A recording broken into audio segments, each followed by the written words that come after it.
ជំរាបសួរលោកគ្រូអ្នកគ្រូនិងសិស្សានុសិស្សទាំងអស់គ្នានេះជាការបង្ហាញពីរបៀបចូលគណនេយ្យដើម្បីប្រើប្រាស់ថ្នាបឋម PLP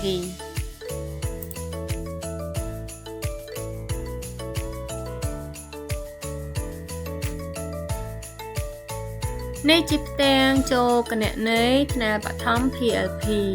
សូមលោកគ្រូអ្នកគ្រូវាយបញ្ចូលឈ្មោះរបស់លោកគ្រូអ្នកគ្រូនៅក្នុងប្រអប់ដូច្នេះនាងខ្ញុំនឹងឧទាហរណ៍ឈ្មោះរបស់នាងខ្ញុំ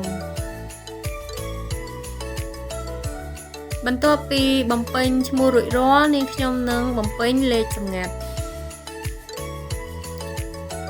លេខសម្ងាត់គឺជាលេខផ្ទាល់ខ្លួនរបស់លោកគ្រូអ្នកគ្រូ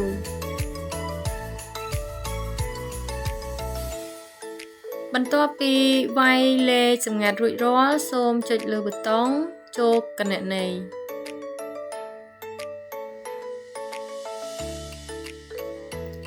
នៅពេលនោះយើងនឹងឃើញផ្ទាំងដើម្បីឲ្យជ្រើសរើសថ្នាក់រៀនអញ្ចឹងនាងខ្ញុំបានកាន់ពីថ្នាក់គឺថ្នាក់ទី1ខនិងថ្នាក់ទី1កអញ្ចឹងជាឧទាហរណ៍នាងខ្ញុំនឹងជ្រើសរើសថ្នាក់ទី1ខដើម្បីចូលទៅកាន់គណនេយ្យបន្ទាប់មកនឹងឃើញមានមេរៀនជាច្រើនសម្រាប់ឲ្យសិស្សានុសិស្សអនុវត្តអញ្ចឹងនៅពេលនេះគឺបានចូលនៅក្នុងថ្នាបឋម PLP យើងអាចប្រើប្រាស់បានហើយអញ្ចឹងសូមអរគុណដល់លោកគ្រូអ្នកគ្រូនិងសិស្សានុសិស្សទាំងអស់គ្នាហើយនឹងមានវីដេអូជាបន្តទៀតសូមអរគុណ